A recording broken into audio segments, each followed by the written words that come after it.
tal? ¿Se escucha bien? ¿Qué tal? Buenas tardes a todos, a todas. Bueno, nadie puede decir que tuvo problemas para llegar hasta acá.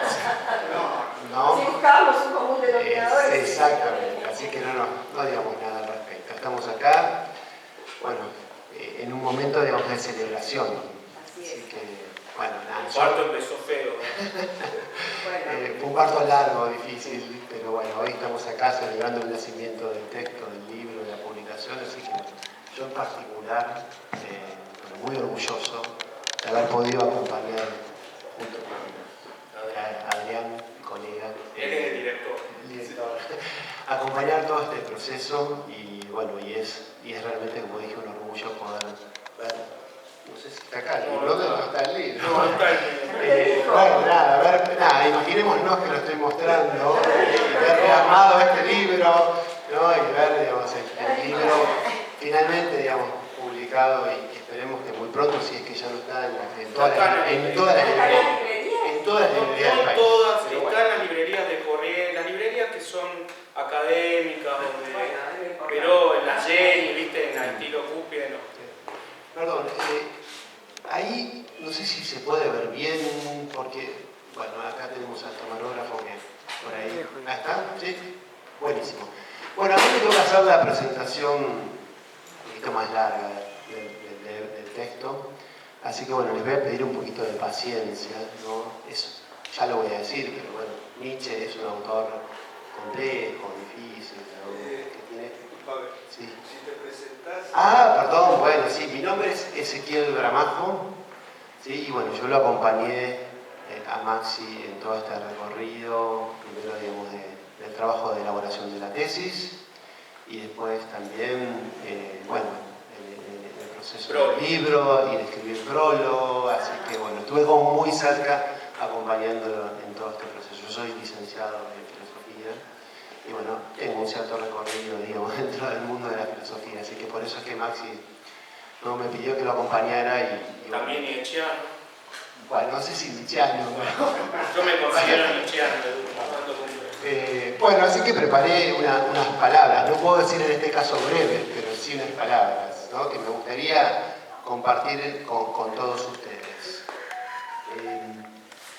El libro de Maximiliano Eugenio Quensegura, La cuestión de la felicidad en Nietzsche, un itinerario desde la memoria al olvido, tiene varias intimidades de las que puedo dar cuenta. Seguramente tenga muchas más y se encuentran a la espera de nuevos divulgadores o descansen del autor. Pero puedo dar cuenta de dos, y me parece importante compartirlas. Las intimidades de los libros forman parte de su historia. Esa que se instala varias capas por debajo del texto, pero que aunque invisible para la gran mayoría de los lectores, es fuente y motor de la palabra, donde el texto encuentra quizás su sentido más profundo. Además de ser parte de su historia, las intimidades son el tránsito que nos lleva, y lo llevó a Maximiliano, hasta este maravilloso momento donde finalmente la palabra se hace luz para iluminar nuevos recorridos, donde la palabra provoca nuevos sentidos. La primera de las intimidades se refiere a la esfera de sus afectos más cercanos, a los vínculos que le permitieron al autor llegar hasta este preciso momento, al calor y en el reflejo de los cuales él mismo se fue construyendo. En este sentido, la elaboración del libro se esgrime en un plano fundamentalmente afectivo, donde recuerdo, respeto, admiración y agradecimiento van trenzando un círculo amoroso. Es un libro escrito desde el amor y la gratitud para un destinatario omnipresente al que el autor visita en sus propios camposantos afectivos. Hacia allí dirige toda la fuerza de su pluma. En esta atmósfera, el libro de Maximiliano encuentra su canal de parto. También allí parecería haber nacido, de modo inquietante, la pregunta por la felicidad, en el encuentro con lo abismal y misterioso, con lo que produce anonadamiento. Recién estamos arrancando. con lo que produce anonadamiento. Parafraseando a Jaspers, la pérdida es uno de los lugares favoritos de la filosofía, donde encuentra su principal origen, el entorno en el que la voz filosófica da un ensordecedor paso adelante para dejar atrás todas las demás voces, donde se impone la pregunta ¿por qué? De forma inusitada. La segunda de las intimidades podría ser puesta en el plano de la voluntad. Ya no se trata del tránsito, es decir, el entramado de conexiones y vinculaciones afectivas, sino del recorrido que tuvo lugar el texto hasta llegar a su finalización. Un recorrido que, si bien toma su inspiración y se alimenta de la primera intimidad, obedece a reglas propias. Requiere constancia, ejercitación, paciencia, tenacidad, empeño. Un camino arduo cuyos desafíos constantes ponen en riesgo la continuidad del trayecto. El recorrido de Maximiliano fue largo y sinuoso, atravesado por altos y bajos que no hicieron sencillo alcanzar el llano. No obstante, mantenerse a flote en aguas turbulentas, remotas, heladas y profundas, como las que Nietzsche nos invita a navegar, puede poner en riesgo de naufragio al mejor navegante. Lo que hoy también celebramos aquí es precisamente eso, el esfuerzo, la destreza y la tenacidad por alcanzar un nuevo puerto. Confesadas estas dos intimidades, hay que decir técnicamente que se trata de un trabajo excelentemente logrado, tanto desde lo metodológico como de lo conceptual y estructural. Es una obra que aporta el conocimiento de una temática propia del acervo de la filosofía universal y de un autor consagrado en los altares de los grandes filósofos de la historia. Junto a von Heidegger, el padre del pensamiento posmoderno. Esta afirmación corre por mi cuenta. Independientemente de la estatura filosófica de Nietzsche, se trata de un autor complejo, intrincado, exigente, desafiante, que no da descanso.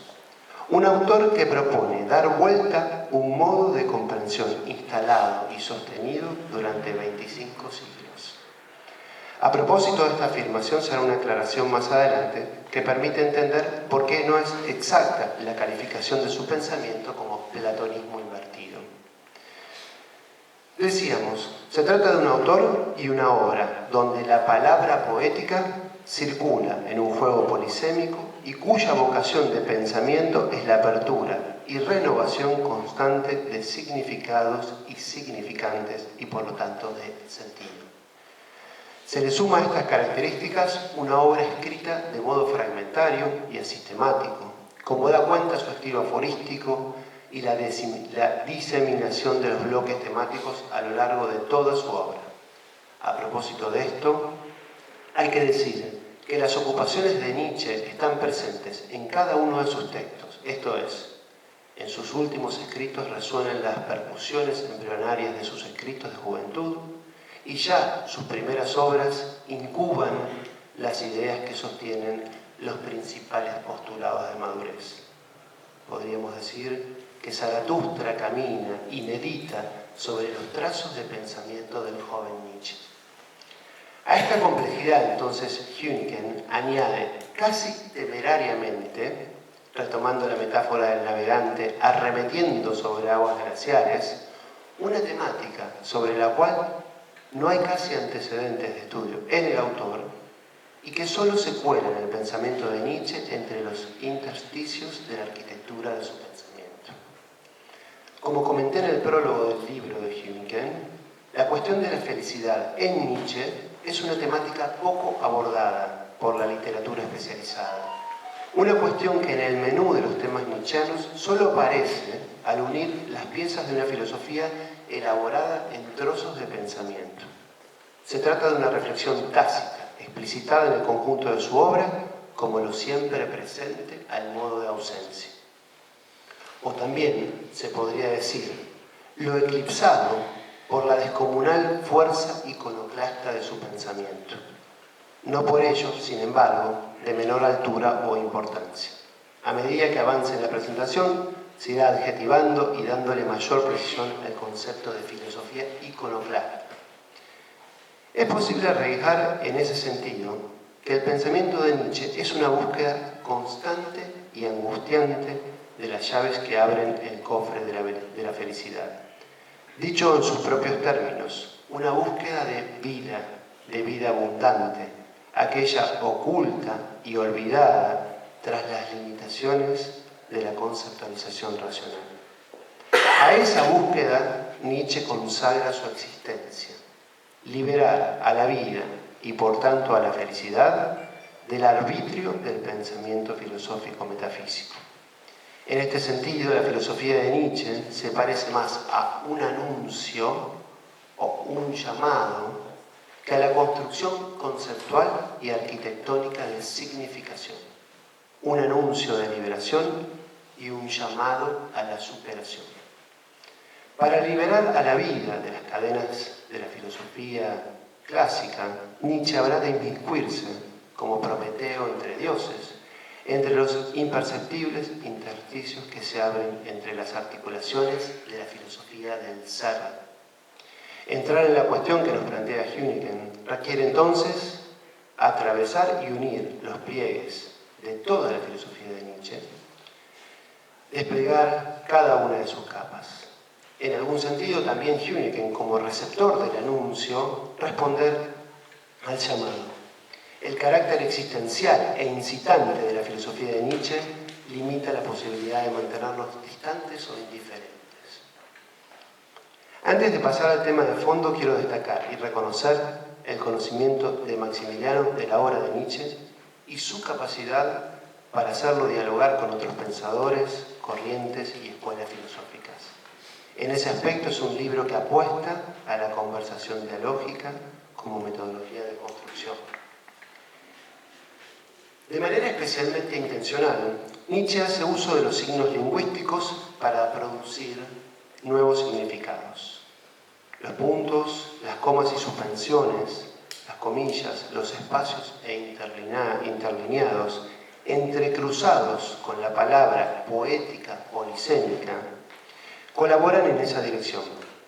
La construcción poética y el juego de signos junto a la palabra afilada y lacerante son sus aliados más promisorios.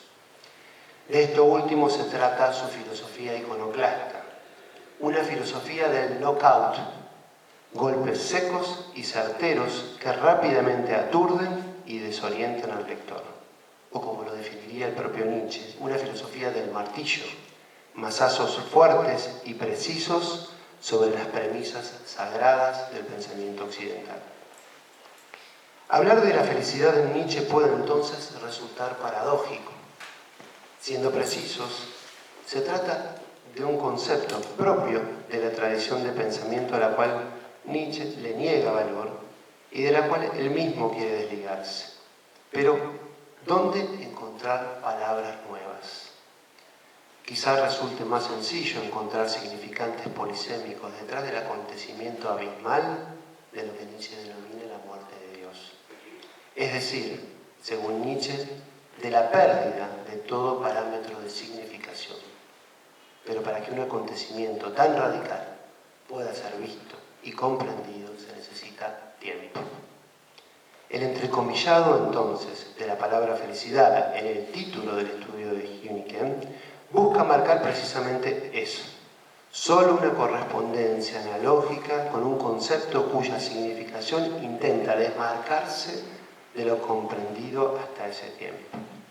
El entrecomillado nos advierte sobre una búsqueda de significación nueva, una comprensión que Nietzsche propone rastrillar entre los escombros del concepto de felicidad producido por la comprensión de la filosofía del ser, demolido ahora por la filosofía del martillo en el marco del acontecimiento de la muerte de Dios.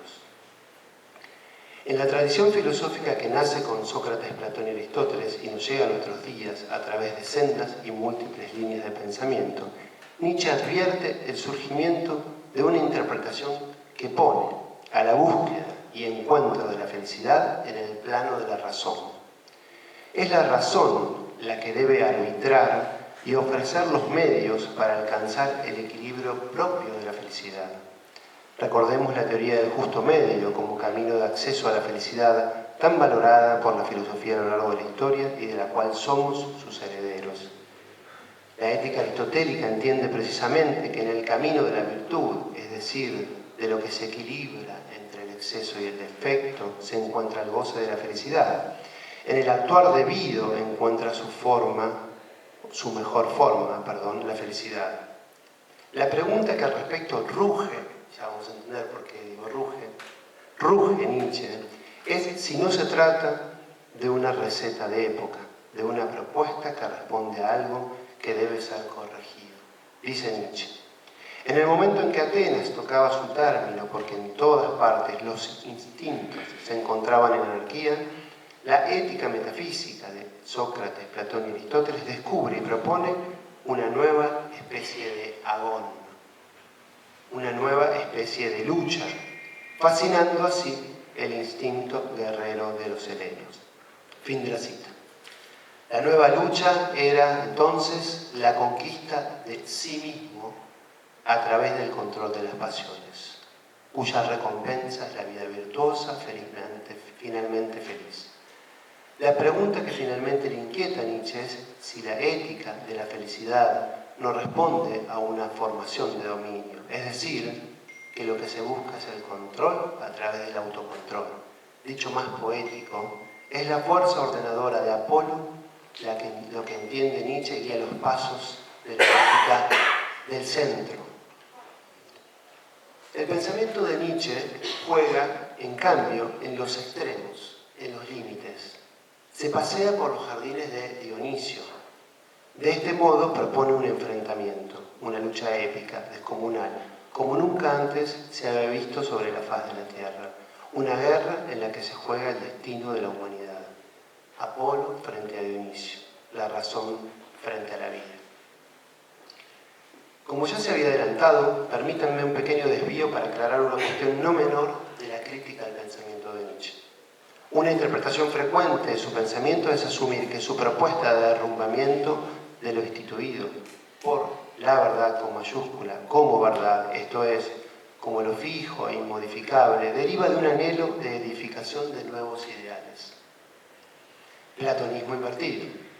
Es decir, que por ejemplo, frente al principio de lo apolíneo, Nietzsche postula lo dionisíaco como si se tratara de una sucesión monárquica al estilo de muerto el rey, viva el rey.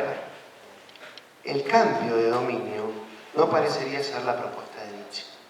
A diferencia de lo que se podría interpretar, el pensamiento de Nietzsche no tiene vocación de dominio ni apetito de instalar poder. No busca el mando de lo que debe ser sobre la base de nuevos principios e ideales. Antes bien, se trata de una liberación y con ello la posibilidad de la autodeterminación.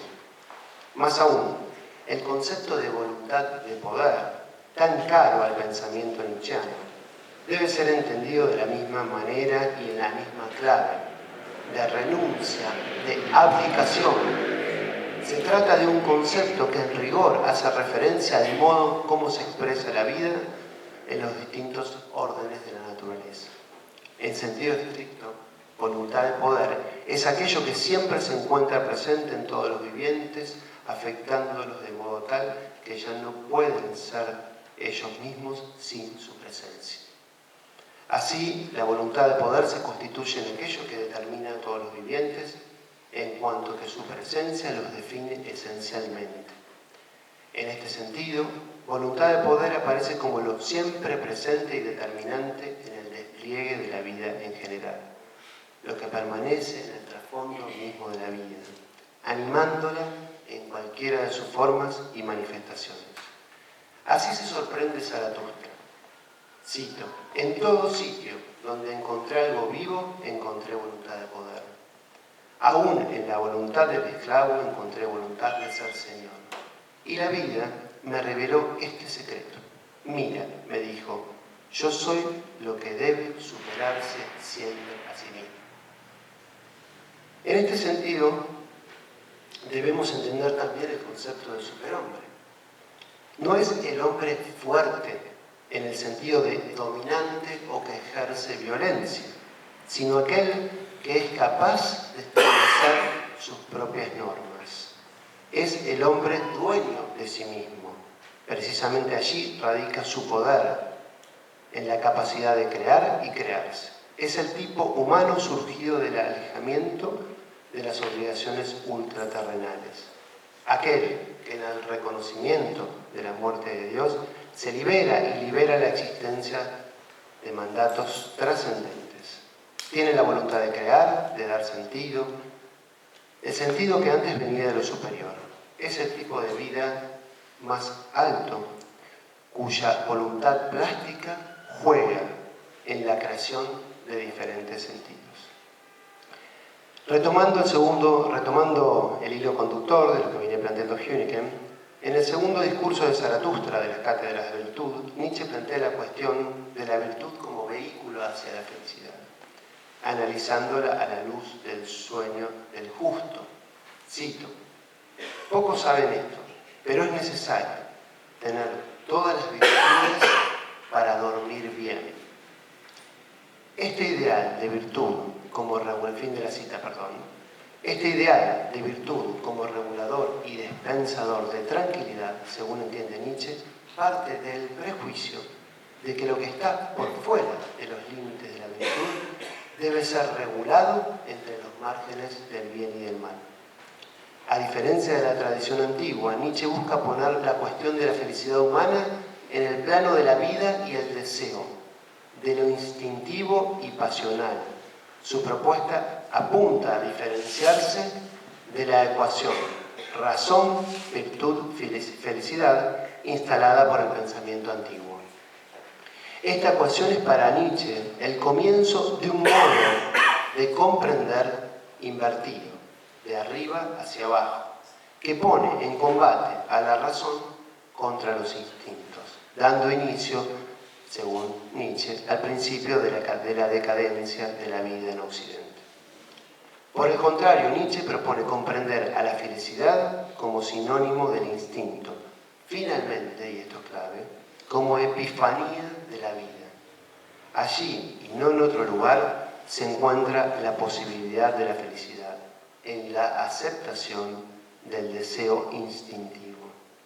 La felicidad, entonces, según Nietzsche, hay que pensarla en clave y desde la perspectiva de la vida. Una aclaración: el concepto de vida es enorme en la obra de Nietzsche, que por razones de tiempo no podemos desarrollar acá, pero tengamos presente algo que ya se dijo, y es que vida es sinónimo de superación constante. Vida es sinónimo de superación constante, es decir, vida es voluntad de poder. Ahora bien, volviendo al eje del libro de Hüneken, nos preguntamos: ¿por qué se trata de un itinerario de la memoria al olvido? Dicho más llanamente, ¿de qué debemos olvidarnos? ¿Por qué debemos olvidar? Entender este itinerario requiere comprender un concepto de la obra póstuma de Nietzsche decisivo para entender su pensamiento: el concepto de nihilismo, un concepto que nos lleva a la cuestión de la verdad como olvido de la identidad y la raíz psicológica de la diferencia, como señala Hüneken en su texto. Esto no lo vamos a desarrollar, es muy técnico. Pero haciendo un esfuerzo de síntesis, se podría decir que el nihilismo es, en un primer momento, un grito de rebelión contra los principios establecidos para las condiciones de la vida de los hombres, pero dejando al margen las condiciones establecidas por la propia vida. Esto es, la superación constante y no el equilibrio virtuoso o la regulación segura devenida de la verdad. Nihilismo es el rugido del león que dice no o nada de lo habido hasta ahora. No a los postulados que a lo largo de la historia del pensamiento ciñeron la vida a los límites del bien y del mal. Pero nihilismo es a la vez sí a la apertura e infinitud de los modos de la vida, a la desregulación de la existencia de los binomios verdad mentira, bien mal, realidad apariencia. Nihilismo entonces es no para dejar que aparezca el sí. El nihilismo rompe para liberar, en este caso, a la vida y a la felicidad, dos postulados que en la obra de Nietzsche parecerían ser sinónimos. Como sucede con las caras de la luna, el pensamiento de Nietzsche ha quedado mayormente invisibilizado en uno de sus aspectos fundamentales.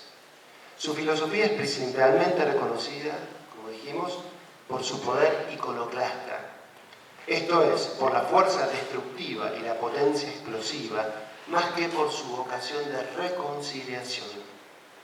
El grito alzado y ensordecedor de su no ha velado el destino último de su pensamiento, un radical, profundo y santo decir sí. Así suele suceder con los pensamientos revolucionarios y transformantes. Su fuerza desestabilizante posee un efecto obnubilador, y esa necesidad estimulante de caídas y rupturas en ocasiones puede obturar la visión.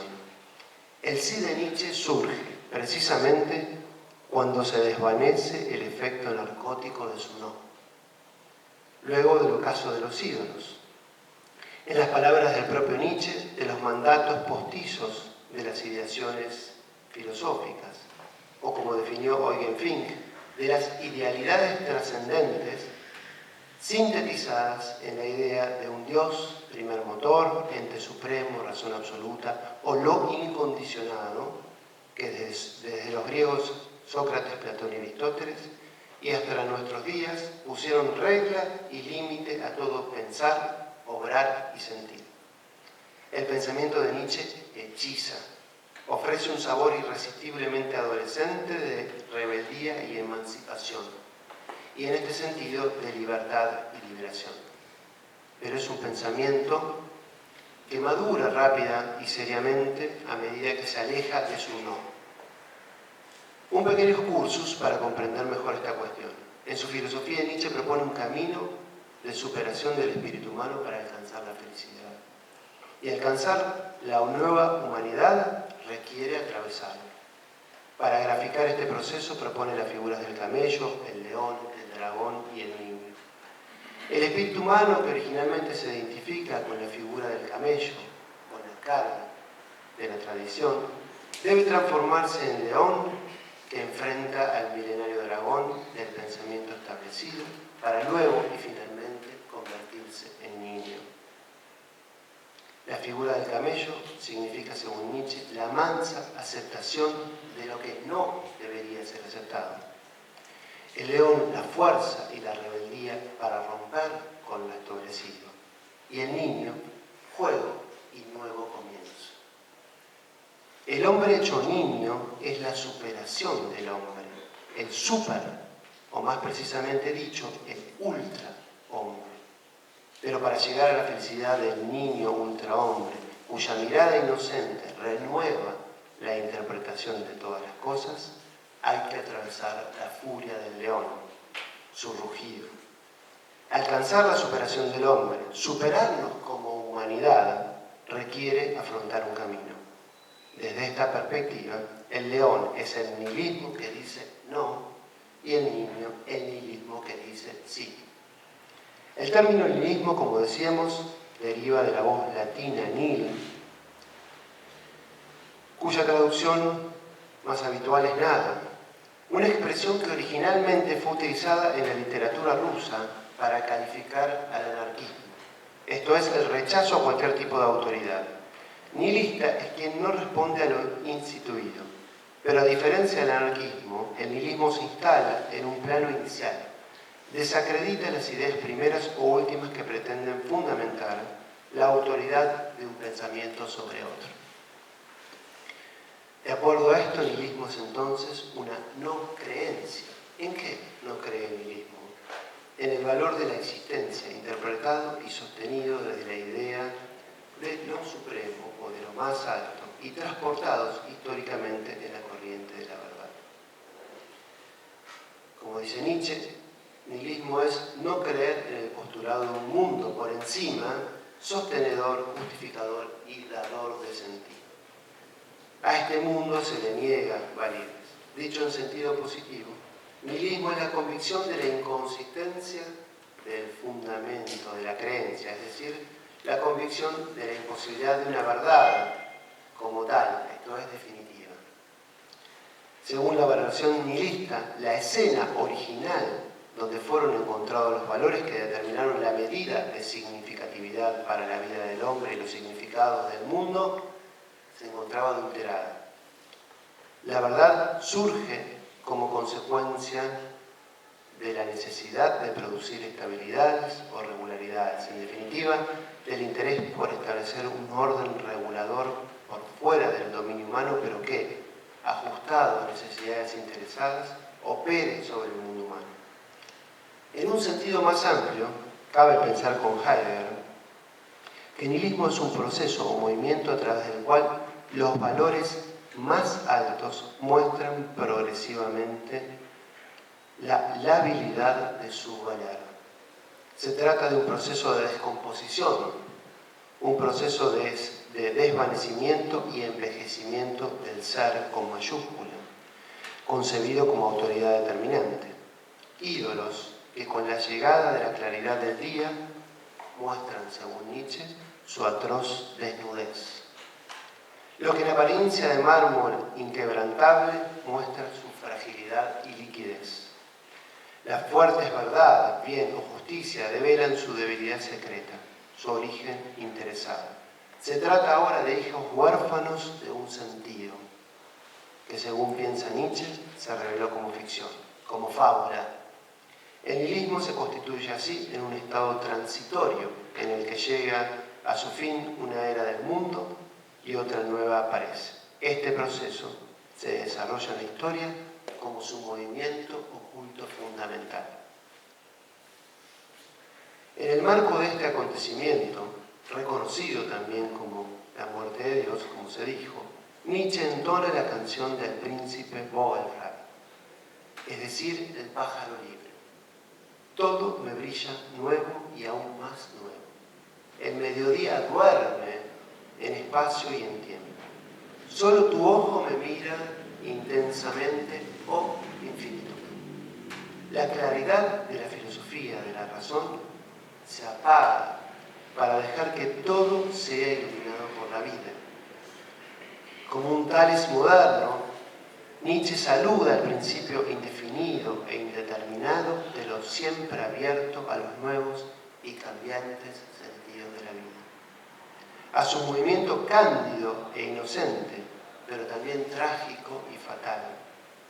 Aceptar la vida no es otra cosa que aceptar su tragicidad, es decir, su porque sí, sin explicaciones.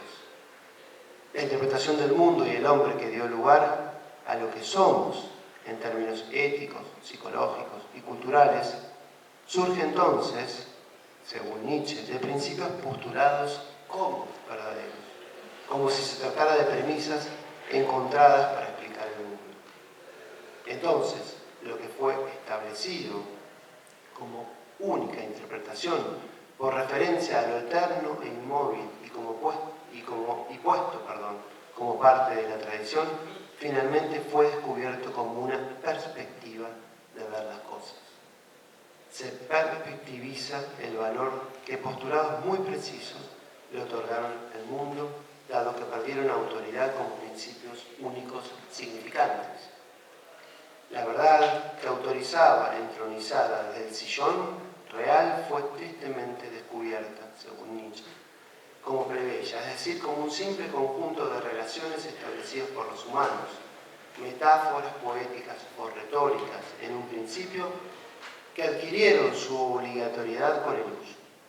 Dicho de otra forma, verdades que en rigor obtuvieron su autoridad rectora mediante el olvido.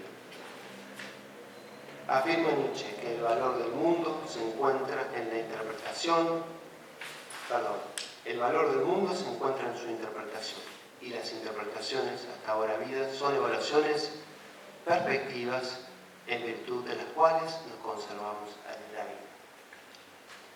Luego de este recorrido, estamos en condiciones de decir, siguiendo el estudio de Maximiliano, que alcanzar la felicidad es un camino de deconstrucción, un camino a desandar cuyo postulado orientador se encuentra a simple vista en lo incierto e impredecible de la vida.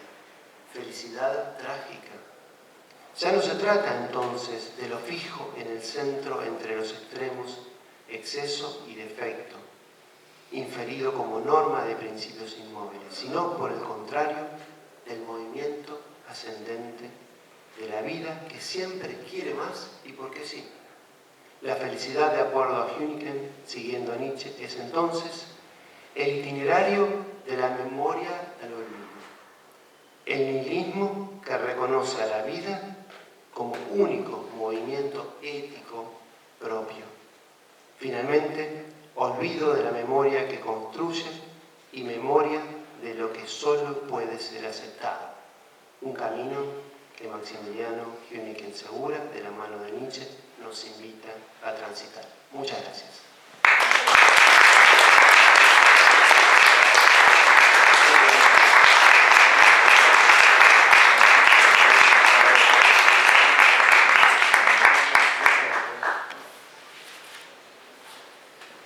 Ahora voy a hablar sucintamente para presentar a una persona que...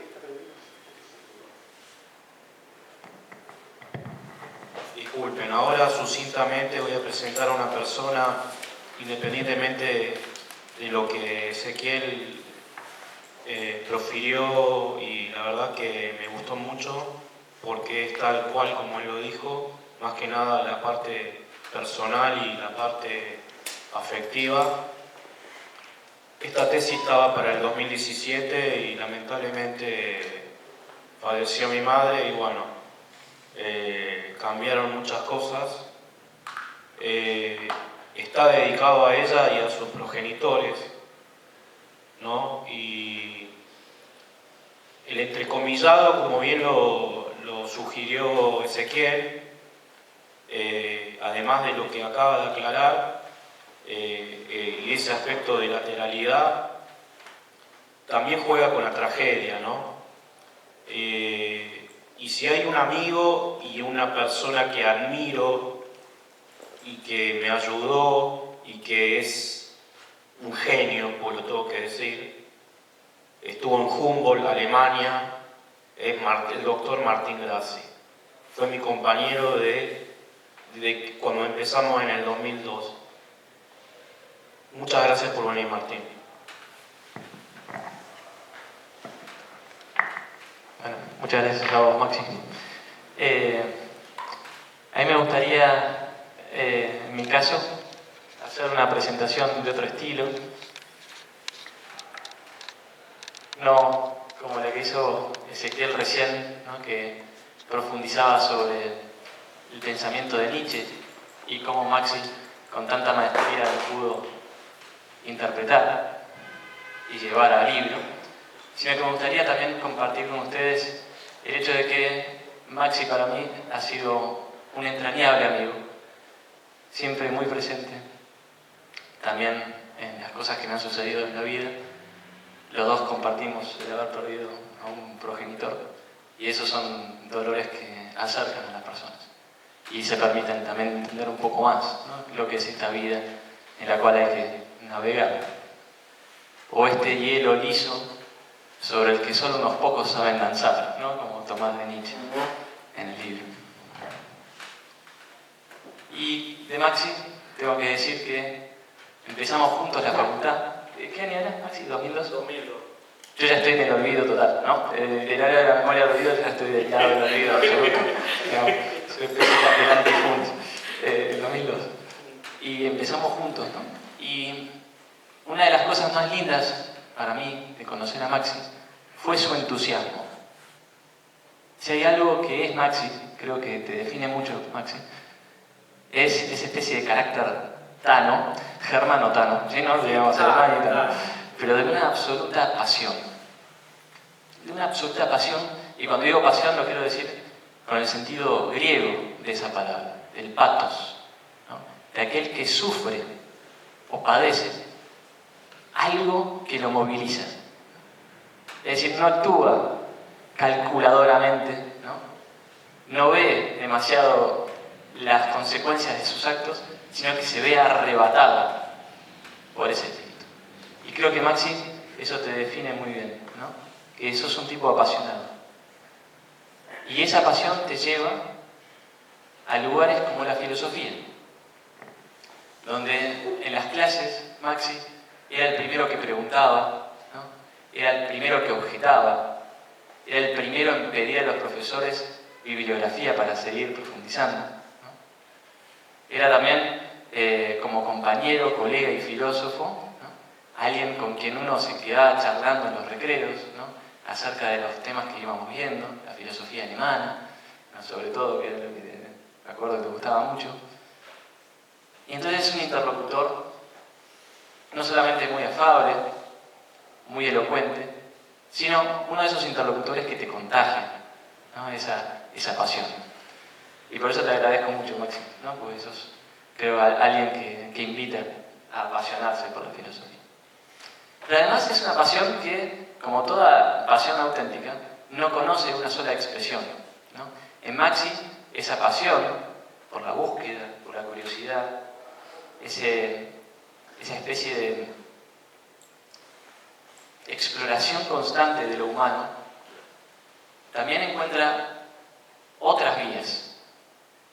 La música es una de sus grandes pasiones, pero también el arte plástico. Y acá simplemente me gustaría, habiendo hecho ese pequeño excurso biográfico, también apuntar algo del libro, que es que el libro no solamente contiene texto, letras, tipografías, sino que también contiene algunos de los dibujos que Maxi ha hecho en estos últimos años. Yo pude verlo desde el principio, esas exploraciones artísticas. Te voy a mostrar una como ejemplo, pero bueno, está muy lejos, esto para poder ser. Pero bueno, hay 3 o 4 de ellas, ya no me acuerdo, 4. Sí. Todas hechas con un programa de computadora. Un programa de computadora que lleva como título de ese programa un verbo en inglés. Un verbo que además parece estar en imperativo. Paint, pintar. Y tiene algo muy lúdico esto, porque Es un juego. es un juego, exacto. Yo me acuerdo del Paint cuando salió en la computadora, y era algo fantástico, era para niños. Y uno estaba con el mouse tratando de mover, y eligiendo los colores y los trazos, el grosor, borrando, algo que hacen los niños. Y Maxi no agarró las acuarelas, no agarró los óleos y el aceite, no agarró los pinceles, no se compró una tela, agarró el mouse, prendió la computadora, doble clic en pintar, en Paint, y se puso a pintar. Al principio era raro, porque obviamente manejar una técnica de esas al estilo artístico es casi imposible. De hecho, yo te admiro porque no sé bien cómo lo hiciste. De hecho, Creo, perdón por interrumpirte, creo que es muy personal el libro. Ezequiel estuvo muy bien, es muy psicológico, y esos dibujos empezaron con una gran depresión. Por eso yo te decía que el mejor maestro es el dolor, y lo que empezó como un juego, yo padezco ahí también hay algo de psicología y psiquiatría. También le debo mucho acá al presente doctor Omar Berrocuri. Lamentablemente Cora Bocher no pudo venir, que fue mi psicóloga. Y te puedo asegurar que la satisfacción que me daba hacer un simple dibujo equivalía a lo que vulgarmente te dicen, no sé, estás ganando tanto. Me tranquilizaba, me relajaba, era una terapia, no lo voy a negar. Y después me obsesioné y lo quería cada vez mejor y no me conformaba. Y después, bueno, se ve que tengo mano chiquita y bueno, y se ve que sale.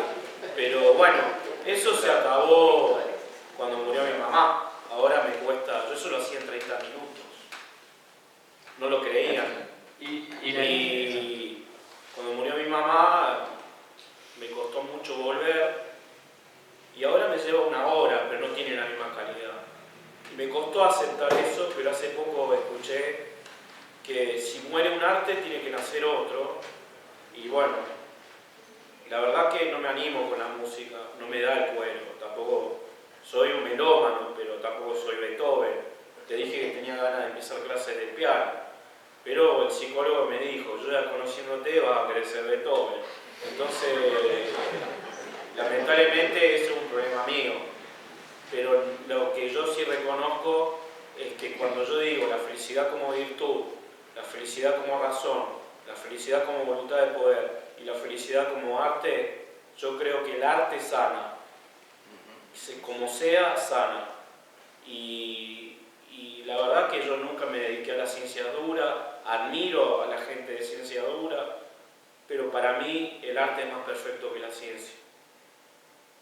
Es mi modo de ver. Y ese arte, no, porque es lo que decís vos recién, ¿no? Deberías empezar piano, porque hay algo de esto que vos lograste con el paint, que es conectar con el niño, con esta última de las figuras que recién decía Ezequiel, ¿no? Que propone Nietzsche como en última instancia una metáfora o una figuración del ultrahombre o del superhombre, ¿no? Que no es el superhombre en el sentido fuerte, ¿no? El de He-Man o del Superman, sino en el sentido de que es un niño jugando, ¿no? En que puede crear sin tener demasiados prejuicios, sin tener esas voces, ¿no? Interiores que le dicen no, la estás haciendo mal, no te está quedando del todo bien, no, ¿qué estás haciendo, Maxi, ¿no? Con el paint, ¿no? Al principio era así, pero después no.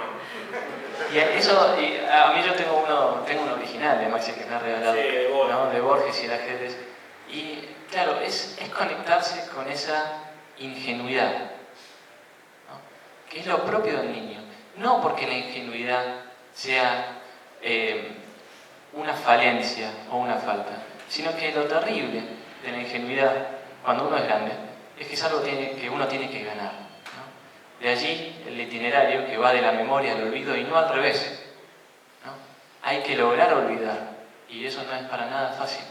Hay que lograr olvidar, significa que también hay que lograr tocar esa ingenuidad, volver a ver la vida como la veíamos de niños. Una mirada desprejuiciada, pero sobre todo una mirada alegre. Y en este sentido me gustaría terminar con una pregunta o una reflexión, porque en este camino de la memoria al olvido hay un verbo que yo no recuerdo haberlo encontrado en el libro, pero quizás está y me lo perdí. No, es un verbo que tiene que ver con el perdonar. El perdonar. ¿No? Porque entre perdonar y olvidar hay muchas conexiones. Está totalmente de acuerdo. De hecho, Ricoeur trabaja eso. Paul Ricoeur. Y a mí yo pensaba también, ¿no? También hay que perdonarse, ¿no? Eso es lo que las propias falencias, ¿no? Y perdonar a los demás. Totalmente. También lo que nos han hecho. Pero ahora estaba rezando el Padre Nuestro. Y es raro, es la primera vez que me había dado cuenta, ¿no? En general uno siempre piensa que Dios es el modelo para que uno, hombre, haga las cosas como Dios las hace. Y es raro porque en el Padre Nuestro es un poco al revés, ¿no? Perdona nuestras ofensas como también nosotros perdonamos a los que nos ofenden, ¿no? Es decir, que Dios perdone como nosotros perdonamos. Me llamó la atención, ¿no? Porque hay algo de una sabiduría humana en saber perdonar, que no es ni más ni menos que una forma del olvido. Bueno, quizá la forma más creativa. Claro, es la forma más creativa y a lo mejor está muy bueno lo que decís, justamente me vino a la memoria que el olvido puede ser activo o pasivo, como lo digo ahí en el libro, que eso no es mío, es de una doctora Virginia Cano, que es de la UBA, la verdad que el texto es brillante, la verdad que eso yo ya lo había visto en un texto, cuando cursé textos contemporáneos, pero yo lo había titulado Nietzsche y la encrucijada de la historia, cómo esto trasladado al contexto que estamos viviendo como país, uno no puede obviar y renegar de la memoria, pero tampoco podés cerrar heridas si no perdonás del todo. La única manera de salir adelante es perdonando, pero genuinamente. Entonces, para ligar y para que la memoria sea festiva, primero hay que perdonar. Estoy hablando ya a nivel país, ¿no? Y de hecho ahí juego un poco con la historia en la segunda parte del libro, porque Nietzsche en la segunda introspectiva habla de la historia en tres niveles: la historia monumental, la anticuaria y la crítica, y cómo nosotros los argentinos manipulamos la historia, porque lo hemos hecho todos. Hablo de todo porque no tengo ganas de hablar de política, porque es dividir y no he venido para eso. Pero yo creo que también esto es personal, y lo dijiste muy bien, eso visceral que Ezequiel vio en mi escritura se fue apaciguando en la medida que me iba serenando y me iba acercando al concepto de felicidad, pero también no reniego de lo que fui, porque yo soy creyente, y como diría Averroes, no sé si hago trampa, yo tengo la teoría de la doble verdad, yo creo en Dios, o sea, para mí Dios ha muerto, es una metáfora, vengo de una universidad católica, y la otra verdad es filosófica. Y bueno, ahí me acuerdo que un buen profesor que tenía de medieval, que es el doctor Héctor del Bosco, decía que era trampa la que hacía Averroes, y sí, vamos a ser sinceros, es una trampita. Pero yo creo que la única manera de seguir adelante es olvidando, y si vas a olvidar, que sea en serio. Y para terminar del todo, ¿no? Ya que hablamos del perdón, que para Hannah Arendt era una manera de volver al pasado, que es lo que ya sucedió y de alguna manera no podemos recuperar, pero que con el perdón lo podemos resignificar. Hay otra manera de referirse al tiempo para Hannah Arendt, que es respecto entonces ahora al futuro, que tiene que ver con la promesa. Si bien nosotros no manejamos el futuro, la promesa es una manera en que domesticamos eso que es inesperado. Y acá en la presentación, acá dice que próximamente hará el doctorado el señor Finnken en la UCA de filosofía, me imagino. Así que me gustaría terminar con esa promesa, ¿no?, de Maxi, que así como ha venido del pasado, se va al futuro, una ¿no?, promesa de que proyecto. está en stand-by porque estoy lamentablemente siendo un filisteo, en el sentido de que empecé con programación, no es mi pasión, pero lo voy a terminar, así que lo haremos después. No te preocupes, que acá no hay fecha de finalización de doctorado, tenemos toda la vida por delante, así que bueno. Maxi, muchas gracias por haberme invitado a esta fiesta de tu presentación de libro, te felicito. También me honra muchísimo que me hayas elegido para poder decir algunas palabras sobre este texto. Te quiero mucho.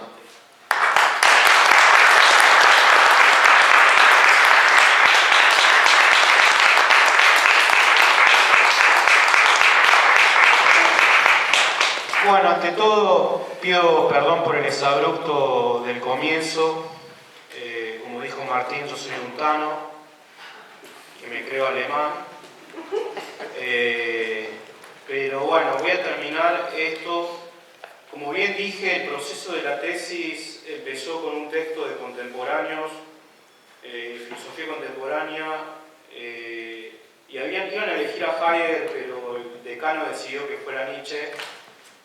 Acá tengo presente a dos compañeros que lo vivimos y que la verdad que era un curso muy bueno porque había varios talentos.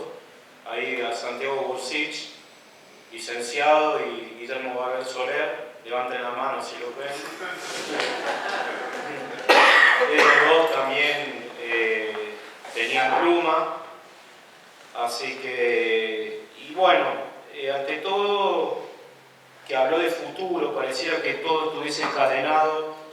Yo decidí explicar mi parte citando Más allá del bien y del mal de Nietzsche, lo siguiente: para enseñar al hombre que el futuro del hombre es voluntad suya, que depende de una voluntad humana, y para preparar grandes riesgos y ensayos globales de disciplina y selección destinados a acabar con aquel horrible dominio del absurdo y del azar que hasta ahora se ha llamado historia.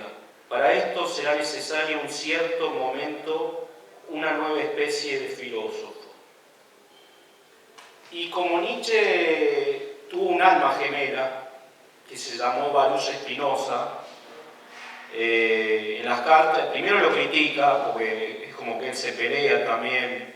El epistolario de Nietzsche es muy interesante, capaz que a veces hay cosas más interesantes en el epistolario que eso es algo mío, ¿no?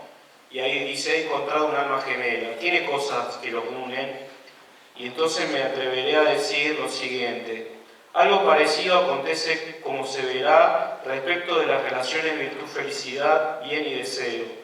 No obramos virtuosamente para obtener la felicidad, sino por una sola y la misma cosa son la felicidad y la virtud. Del mismo modo, no deseamos algo porque lo consideramos bueno, sino que lo llamamos bueno porque lo deseamos. Además, bajo la ilusión de la finalidad, se trueca en imperfecto lo que es de por sí supremo y perfectísimo. Prescindiendo de tal ilusión, la naturaleza podrá situarse más allá de las valoraciones morales, más allá del bien y del mal. Todo lo que ocurre en ella es necesario, lo que equivale a decir que todo es perfecto, no porque convenga a la naturaleza humana, sino porque, independientemente de que no convenga o no, todo sigue con necesidad una causa dada. Spinoza. Y finalizo mi presentación para ver la otra cara de Nietzsche, que esto lo aprendí, yo lo había invitado al hijo y a un colega, lamentablemente no pudieron venir, que es el doctor Maresca, que falleció hace 2 años. Su hijo es médico y la otra hija creo que estudió letras. Maresca fue director de la Biblioteca Nacional de Buenos Aires en el 2004. La entrevista se la hace Kovadlov en el diario La Nación y dice: no obstante, no solo la historia, la psicología, la antropología y la filología despertó fervor en Nietzsche. También lo hicieron las matemáticas, la lógica, la física, la química y la biología. Eso lo sabía. Pero enfatiza Maresca: lo que ante todo Nietzsche considera ciencia es el desarrollo del conocimiento a expensas del prejuicio, de las imposiciones de una moral y de una religiosidad renegadora de lo complejo y de lo irreductible, a un saber afincado en la convención antes que en la lucidez.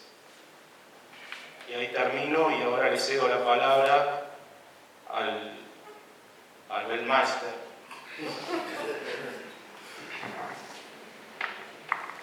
Hola, buenas tardes. Bueno, mi nombre es Adrián Bertorello. Escuchándote recién, la verdad que me pareció muy bueno que tengas metas irrealizables, ¿no? Querés llegar a ser Beethoven, está muy bien, por ahí en el mío te transformás en Calamaro. Bueno, yo lo conocí a Maximiliano hace unos cuantos años, cuando cursó conmigo Filosofía del Lenguaje en la Universidad Católica, y ya en ese momento, cuando apenas lo conocí, ya era un entusiasta de Nietzsche. La impresión que me dio a mí en ese momento no es que él haya elegido a Nietzsche, sino que Nietzsche lo eligió a él. Y bueno, esta confesión pública de declararse nietzscheano, digamos, da testimonio justamente. Hay muchas cosas que coinciden. El que haya estudiado la biografía, ¿se acuerdan que yo le pregunté por qué le iba mal con las minas y me dijiste, le faltaba acá? Es una conversación en el recreo, ¿no? El camarada se puede borrar. Bien, y también, bueno, cuando él me eligió como así director de su tesis de licenciatura, bueno, también fui testigo de todo lo que acaba de decir Maximiliano y también Martín sobre todo el esfuerzo que le puso Maximiliano en ese proceso, ¿no? Un esfuerzo académico y personal, Y creo en ese sentido que tanto la tesis de licenciatura como el libro que acabo de publicar no solo es el testimonio de un trabajo académico profundo y con muchísimas aristas, tal como las expuso Ezequiel, sino también me parece que es un testimonio de la vida de él. El texto, digamos, resume tanto su trabajo intelectual, pero también la pasión, los problemas que tuvo, cómo lo fue superando. En ese sentido creo que es un logro, sí es un logro fenomenal lo que hiciste con el libro. También es un punto de partida, ¿no? Ese punto de partida puede ser la tesis doctoral o puede ser otra cosa que el mundo dirá que sucederá, digamos. Porque creo que, digamos, la elección o mutua que hiciste vos por Nietzsche y Nietzsche por vos es una elección de un autor muy fecundo, riquísimo, ¿no? Es un autor que, bueno, un poco como estuvo diciendo Ezequiel en su exposición, fue leído a lo largo de todo el siglo XX, fue leído en un contexto existencial por Jaspers, en un contexto metafísico por Heidegger, en un contexto fenomenológico por Fink, después fue leído por los postestructuralistas franceses, por Foucault, Derrida, Deleuze, que esta es un poco la corriente que más domina acá en Argentina.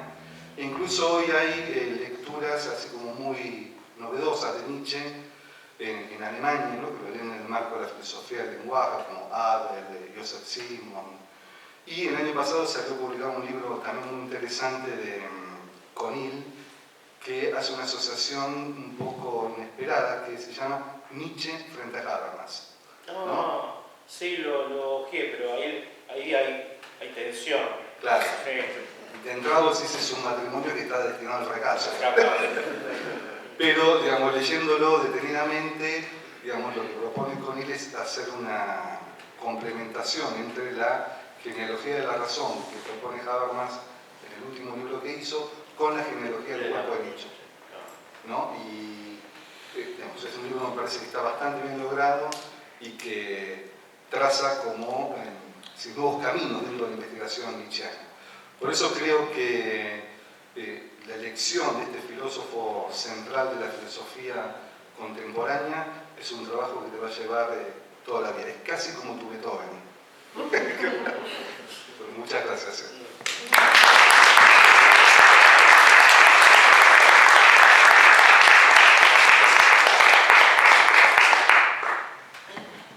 Si hay preguntas, estoy preparado.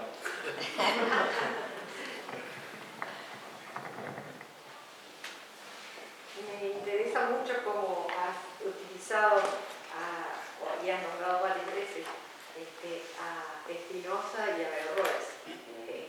Yo creo que Nietzsche parte del conocimiento talmúdico con respecto a la felicidad y la virtud. ¿Por qué has mencionado tanto a Spinoza y A Averroes lo utilicé para sincerarme y ser auténtico y no tener contradicciones, porque me dirás, bueno, vos en el libro argumentás, Dios ha muerto y sin embargo me estás diciendo que sos creyente. Entonces trato de ser coherente. Spinoza lo descubrí tarde y la verdad que hay muchos trabajos que se están haciendo ahora. Ahora salió uno de Sperling, que justamente ella juega muy brevemente con Nietzsche y Spinoza, pero eso ya lo he visto varias veces, y la carta que escribe a Overbeck Nietzsche es muy sentida, es como que él está contento y dice, hubo un antecesor mío que pensaba muy parecido, ojo que hay muchas diferencias, pero lo del talmúdico no lo conozco, no me gustaría hablar de algo que no conozco, capaz que estaría bueno ese otra arista, porque Nietzsche al ser fragmentario es inabarcable. Por ejemplo, recuerda que yo le decía que quería hacer algo con la Divina Comedia y me dijiste no lo va a terminar más. Pero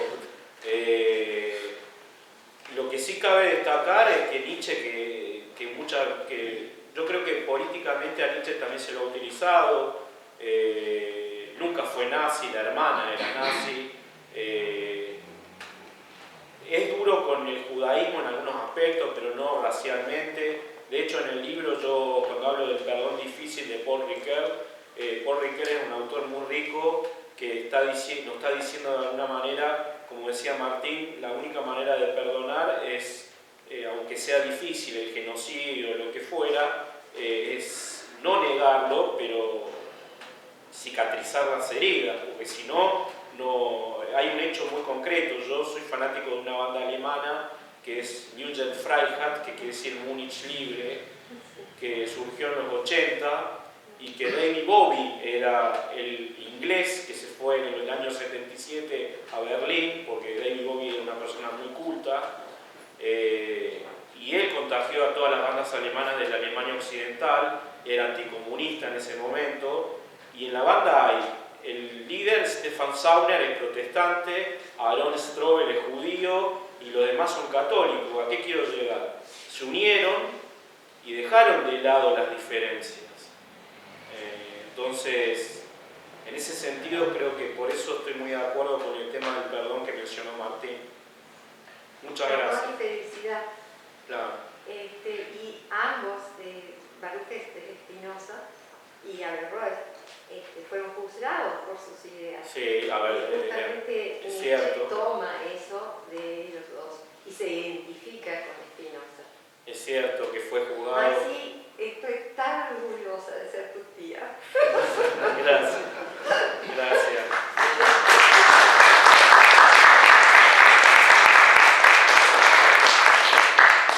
¿Alguna otra pregunta?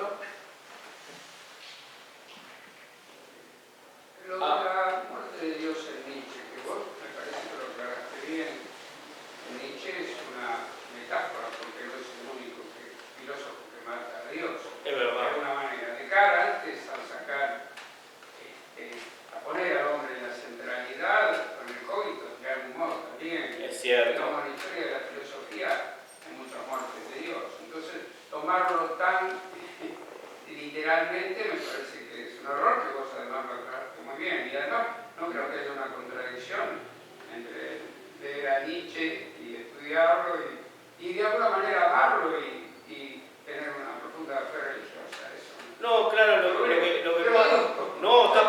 observación está perfecta. Con usted, doctor, hemos hablado, doctor es abogado, especialista en todo lo que es aeronáutico, pero siempre una persona sumamente culta, le gusta de todo. Hemos hablado de Hegel mucho tiempo, de Leibniz, pero indudablemente pero esa frase pega porque habitualmente las personas cuando son muy creyentes te preguntan o te van arrinconando con eso.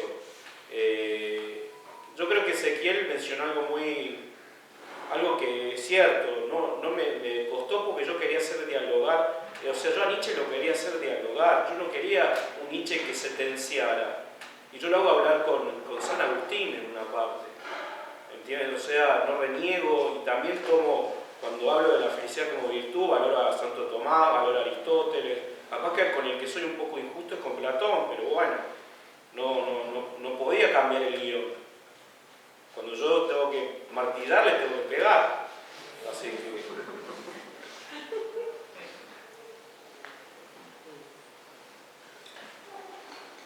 Bueno, muchas gracias y ahora podemos pasar coloquialmente y más tranquilos y relajados a disfrutar un cafecito y unos sándwiches.